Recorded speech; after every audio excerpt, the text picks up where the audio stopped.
Good morning, it's Brian. It is the Art of Startup War again. Every single week, I promise you, a phenomenal founder that we Expert Dojo have invested into. I promise you that we are going to go through, in an entertaining way, the diligence that we did on that founder so that as investors, you are able to get in at the ground floor and understand the difference between what at least an institutional investor believes is a great founder and a great opportunity to be able to make money on versus a founder that possibly you could be wondering where your money went to. This founder, this company that we're going to speak to today, Winich Farms, is absolutely the epitome of explosive growth. And we're going to talk to Riches about how he started the company. We're going to talk about why he started the company, what gave him the right. We're going to talk about what his chops are like as far as actually building a company like this. We're going to talk about his team. We're going to talk about the opportunities, and we're going to talk about the growth. And just in the middle somewhere, he'll talk a little bit about how much money he's raised, what he's raising, not for solicitation, but to let you folks know what's going on with this incredible early stage company. So first and foremost, Riches, welcome to the show, buddy. Thank you so much, Brian. Such a delight to be here. Yeah, and you and I speak all the time because you've been a phenomenal communicative founder since the day we invested into you. And it's been a pleasure being with you right from the very beginning. But can you share with everybody who's listening just the genesis of the idea of Winich Farms? Like, where did it come from? And why did you believe that you were the one to bring this idea to fruition? All right. Thanks a lot again, Brian. Joining the dojo has been phenomenal, right? But how everything started was in college, in the university. So I majored in economics, right? And during my university years, the most food that was consumed in the university community was beans, right? So the black-eyed beans. So that's the most food that was consumed. However, students made a lot of complaint around the challenges they faced in consuming this product. So I did a little survey to understand what the challenges students faced were, and I built my first startup solving that problem, right? However, in the process, the major challenge that we experienced was the high cost in sourcing for the raw materials, which was the beans. At the same period, I was in the UK, and I then realized that even though Nigeria was the largest producer of beans in the world, beans was cheaper in London than it was in Nigeria. And this was really worrisome for us, right? So upon graduation, myself and my co-founders decided to do backward integration in the value chain to understand why this problem existed, because we have experienced the problem firsthand, right? And that's pretty much how Winich Farms started. So upon the backward integration, we realized that there was a long chain of middlemen between the informal processors, retailers, consumers, and the food producers who produce the commodity. Right. So aside from that, the other challenge we experienced was, the difficulty for the smallholder farmers and food producers to access financially inclusive services like credit and insurance to increase productivity. So these two major problems was what Winich Farms was set out to solve. And that's how the whole genesis has been till date. But this is a huge problem. I mean, you're talking about entire supply chain within the provision of basic foods combined with the entire finance supply chain along with exactly the same industry. Like, one thing is realizing there's a huge need for these basic foodstuffs, and there is a huge problem with the logistics of this foodstuff. Another thing is solving that problem. How did you go about starting that? Right. So like I oftentimes say, we're platforming informal food supply in Africa, right? Starting from Nigeria. So how we started it was, first we built our MVP. The MVP was just a platform that, allowed informal processors and retailers buy the produce directly from the farmers, right? Now, I know the next question people would ask is, oh, do farmers use technology? Yes, a large number of them don't. And that's why we had to introduce a hybrid model. That's an offline and an online model where which leveraging agent centers. So we set up agent centers in farming communities. And through those agent centers, we rolled out a USSD solution for the farmers where farmers can, know prices real time before taking their produce to the off-taker or to the agents. So typically the journey now for the farmers, as against what it was before Winich solution came into play, where which they had specific days where they would have to take their produce to a central place to sell those produce called market days. With our solution now, setting up agent centers in the farming communities, it made this it made the process for them like an FMCG that is easily accessible, readily available, and easy to to utilize. So the journey then became whenever farmers want to sell their produce, all they need to do is identify the closest agent center to them, take the produce there. The produce is captured by the agent, uploaded on our mobile platform, and in a short period of time, a truck is allocated to come pick up the produce and deliver directly to the off-taker. So you see, in just that few steps, we've increased the standard of living of the smallholder farmer with better pricing because now they're selling their produce directly to the off-taker. The agent who aggregates the produce in his own warehouse or his own storage space earns a commission, and the off-taker, on the other hand, they are able to access their inventory whenever they want them, however they want them, easily at a good price. So that's pretty much the solution that we created. Incredible. And what's so wonderful about the solution is it's such a simple solution to solve such a complex problem. It's the paper clip to make sure that all of the papers are being kept together. But that Right. simplicity is what makes it easy for the farmers to be able to comply with what you're actually building. How long and how difficult was it for you to build the solution and get it out to the market? So it took quite some time. I say this because first we were running a B2B, right? So from the food producers directly to the informal processors and retailers. That's early 2020. And just around March, April, COVID struck, right? And with COVID, a large number of the large processors, their processing plants were short. So we decided to build out an e-retail household platform where households now go order for their produce in baskets, and then we connect. So it now became a B2C, right? However, post-COVID, we had to return back to B2B because, having done B2B pre-COVID, done B2C, COVID during the COVID period, we weighed the options and we saw that, okay, for us, it would be better to stick to our modes, which was the B2B, and return back. So approximately, our MVP took around 3 months to get it all done. And then before we built out the main product.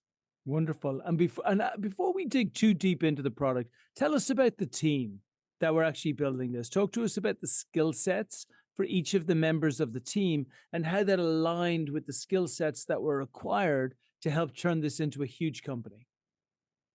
All right, thanks so much. So I oftentimes call my team members soldiers, and the reason is because they're so result oriented. So myself and my co-founders, I have 2 co-founders plus myself.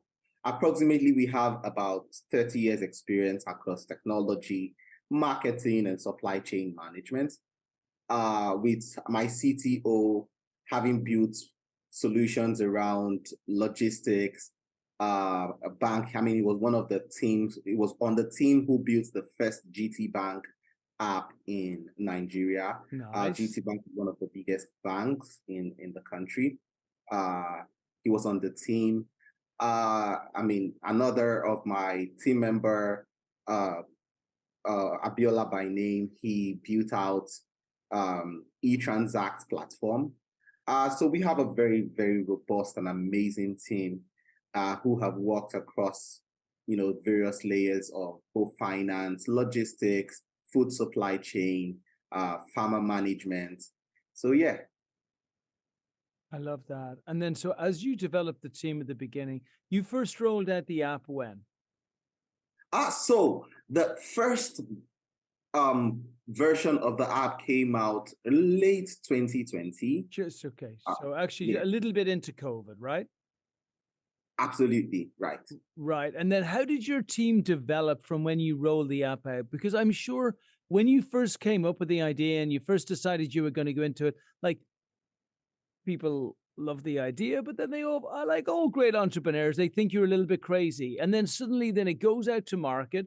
You face one of the most challenging environments that any entrepreneur can face in the space that you're in, because it's a very physical, in the real world Mhm, activity that is required by the farmers. And you started to actually thrive. So mhm. did you find, talk to me about like new people who came into the team, how you evolved through the existing people in the team. Talk to us from how that team went from then, which was the beginning of 2020 to the end of 2020 as you were getting the technology out, to today, which is the beginning of 2023. So as at 2020, we're just I'm three members, right? Myself and my co-founders, right? And the interesting part was as soon as we put the product out, right, the feedback the users were giving to us pretty much the acceptability and how the users were adapting the technology pretty much did the whole marketing for us, right? Put us out there.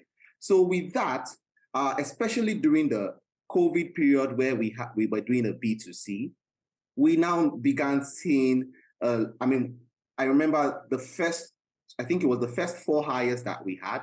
They even reached out to us and said, yo, what you're building is amazing, right? And we would like to be a part of it. We don't even care right now if we're not going to be paid, but we see how important what you're building is and how, I mean, they would like to be a part of it. So it was more like the first set of people were people who were enthusiastic about what we were building, good skill sets, right? But for us, it was how can we just make the world a better place, right? And that's how it started. But fast forward until now, we are currently around 31 team members, full Fantastic. time, right? And it's been, I mean, we've had amazing people come from multiple multinationals, including Google, that's with us on the team right now. I must make you so proud as you see the team building. These are not folks who are advisors or folks who like walk slowly past the office. These are full-time people coming from major organizations because they believe in the mission that you're creating. And this mission is to really create freedom for small farmers who are the lifeblood of the world economy. They are the people who feed us, but they are normally the most disenfranchised. So even though your company is a pure technology for profit, and we're going to talk about how you're going to be able to build this to become a unicorn, there is a wonderful impact aspect to what you're building on how you're actually affecting the people that really are the heroes of our world. Right. The very interesting part of the solution is such that there is the demand side and then there is the supply side. So far, I mean, we've just spoken about the supply side, which is where the smallholder farmers stay, how they supply the produce. But on the other hand is the informal processors and retailers. So Africa is largely informal. About 70% of the market is informal in Africa, meaning that a large number of them do not have direct access to getting inventory, at least for our customer base. They don't have direct access to get inventory. It's really challenging for them, right? So having to see a platform where it makes it easy for them, more like a one-stop shop for them to access all their inventory needs without having to move from one location to another is a very huge value addition for them, right? So, and typically they are the ones who even pay for the product. On the supply side, it's highly impactful. The farmers do not get to pay to use the solution, right? It's the off-takers who demand for the produce, for their factories, for their retail shops, that get to pay for using the services that we provide. Incredible. And then talk to us about how you've built this since you got started. So you've connected these marketplaces. How did the traction go? You launched it really at the end of 2020, to be fair. You launched in the middle of the pandemic. Talk to us about both sides of the marketplace. How many small holding farmers came on? How quickly they came on? How that cadence changed? Talk to us about the other side of the marketplace, which is then the retailers and the folks that actually wanted to get direct access to the goods themselves. And then after this, we're going to talk a little bit about the finance, but I really want to talk about how you created that trade and flow. All right, thanks a lot. So speaking on the supply side first, I remember the first set of customers we had were five smallholder farmers who we said, you know what? So myself and my co-founders, remember we had a previous startup before, so we got some financing from that startup, and in order to get trust from the smallholder farmers, we began first by providing them credits, right? So we provided them credits using inputs, and with those credits, those inputs they built, cultivated, harvested their produce. It was that produce harvested that was our first produce that we connected to market, right? Now, the beautiful thing is, in the rural communities in Nigeria and a large part of Africa, they live a very communal lifestyle, meaning that should you have a solution for them and they utilize it and it's good for them, trust me, you wouldn't spend a dime in marketing. That would spread itself because of the communal lifestyle that they have.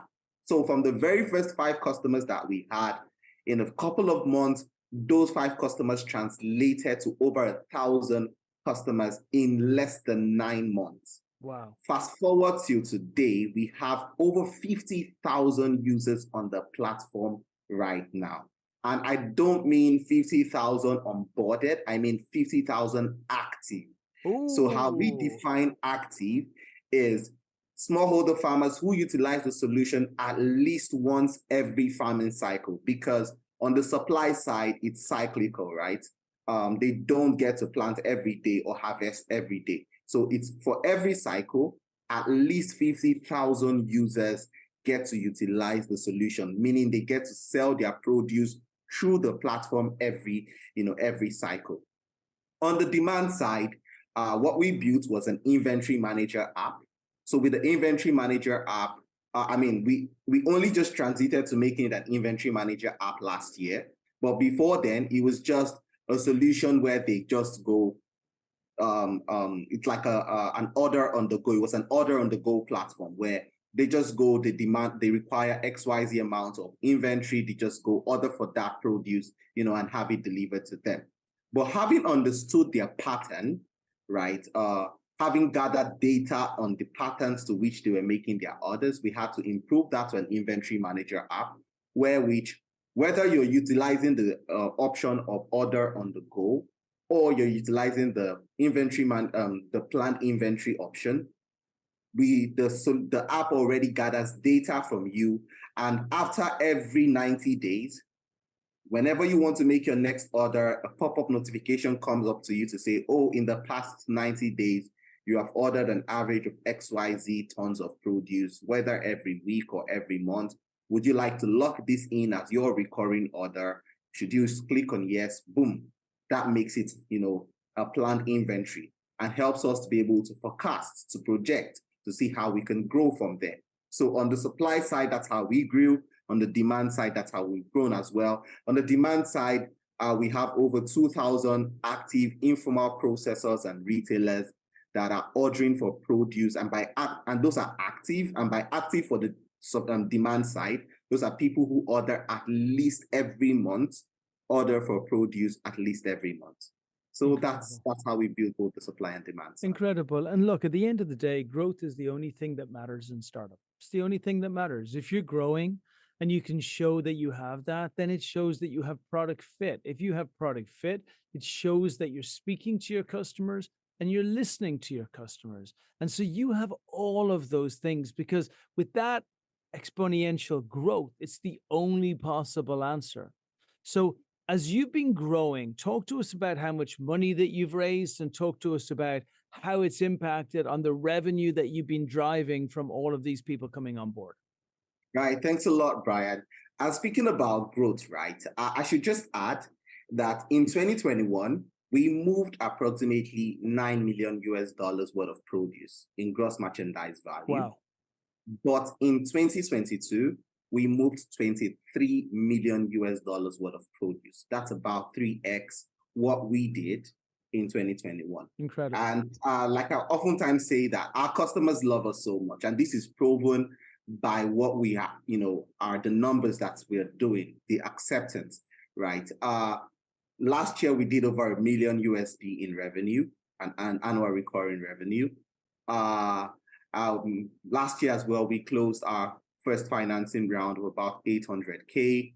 And that's what we doubled down on to build the inventory manager platform that we have now. But currently we're seeking to raise around 3 million US dollars. And this as well will be used to double down on the technology that we have, to as well roll out a debit card for the smallholder farmers.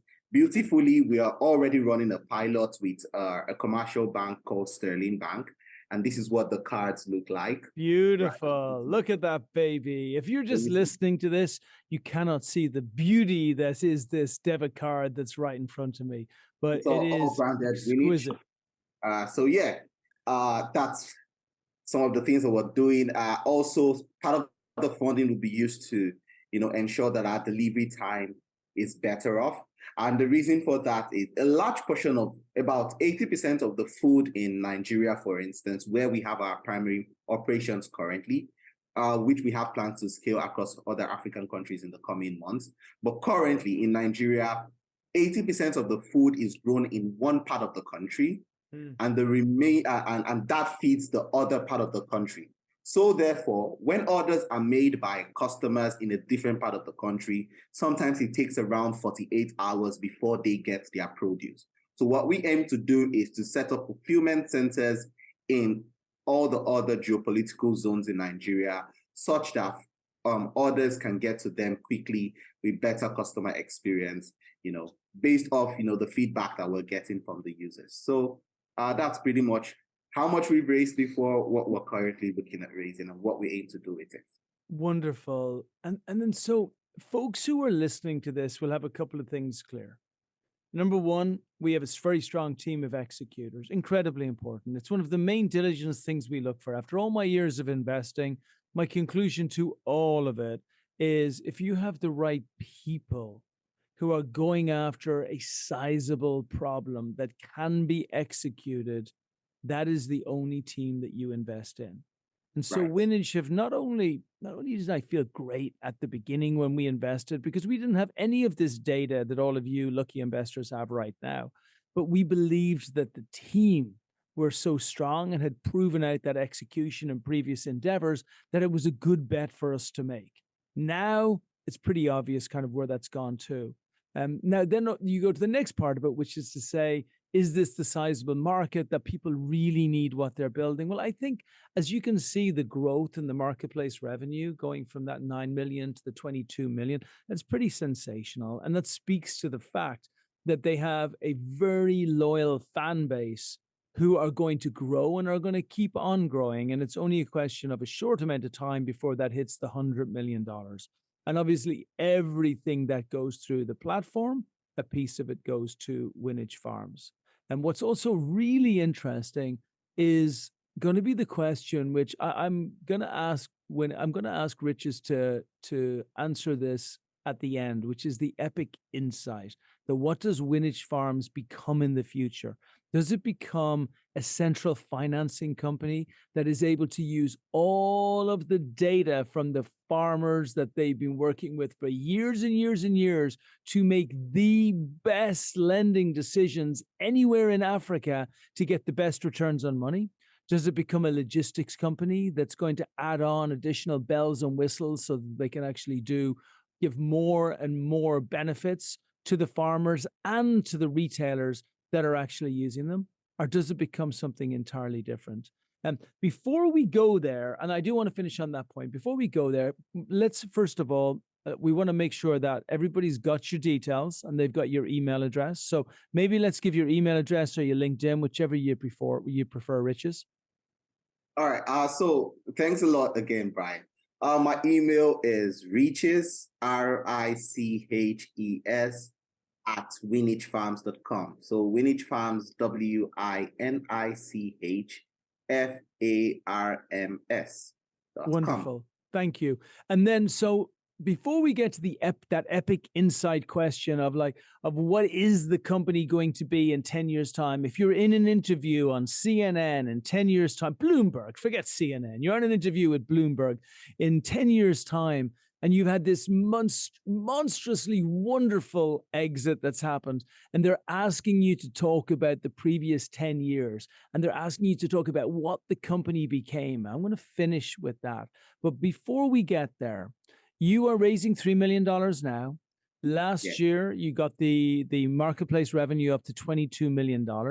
And based on the fact that you raised this $3 million, what do you expect to happen over the next year or so? Are you going to be going for a Series A? Or what will happen to the revenue? Just give us a few of the numbers before we end up in that place of creativity. All right. Thanks, Brian. So just for more insights, right? Nigeria is home to over 200 million people. The smallholder farmer population is approximately 35 million, and the informal processors and retailers is about 9 million. These people generate a revenue of over 17 billion US dollars every cycle, with approximately 2 cycles in a year. Now you can imagine how much is generated by the hundreds of millions of smallholder farmers, informal processors, and retailers across Africa every cycle. This just points to the fact that the market is really huge. The problem we're solving is a real problem. The solution we have provided has gained acceptability thus far. Now, what we see post the round is currently we're doing about 23 million US dollars in GMV for last year we did 23 million. Post for the next 18 months, we see that we're going to be doing a minimum of 80 million. Ooh. And we are very much right on track for this. Now, because we charge a commission of approximately 7 to 8% of the GMV, it therefore means that the 1 million revenue that we generated out of the 23 million will be up to over 5 to 6 million in the next 18 months. Nice. And post then, our plan in motion is to not only begin to harness the export market, but also to as well scale into other countries that we have identified, like Egypt, like Cameroon, like Senegal, like Ghana, and like Kenya.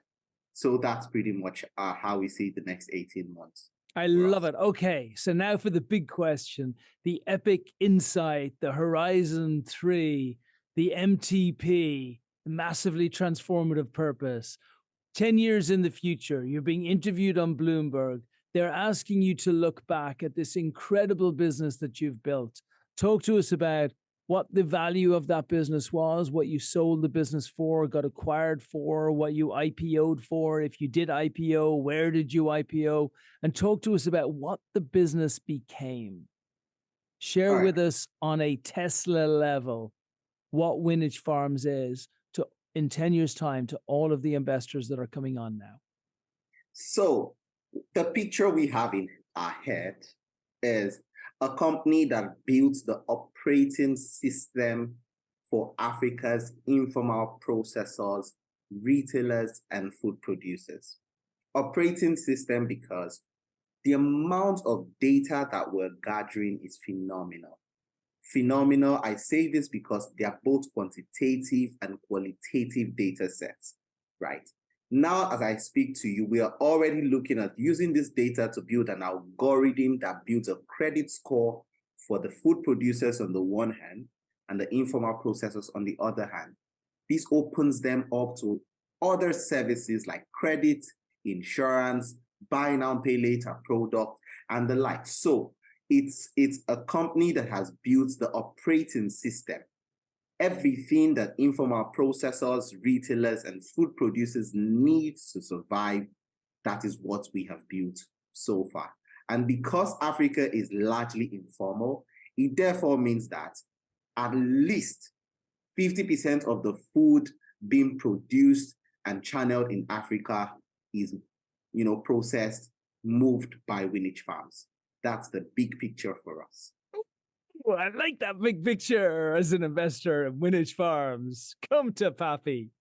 Hey, Riches, it's a pleasure investing, my friend. It's great to be with you on the journey. Congrats on what you've built. I love the fact that you went after something which in some ways was so like anti-VC because it wasn't some sexy, highly scalable tech that was in a SaaS platform to make work easier. It actually is in probably the most important place on the whole planet, which is centralizing and organizing and being the ones that everyone looks to for being fed. It is the biggest, hugest opportunity and venture that other folks missed. We didn't miss it. So I'm so pleased we invest. You're going to build a great company. You're already on the way to doing so. Thanks for letting us come with you on the journey. Thanks a lot, Brian. I mean, it's been an amazing 1 year so far. The support has been phenomenal, has been great. And I can't wait to see what the next few months and few years will be again. You got it, my friend. That is a wrap.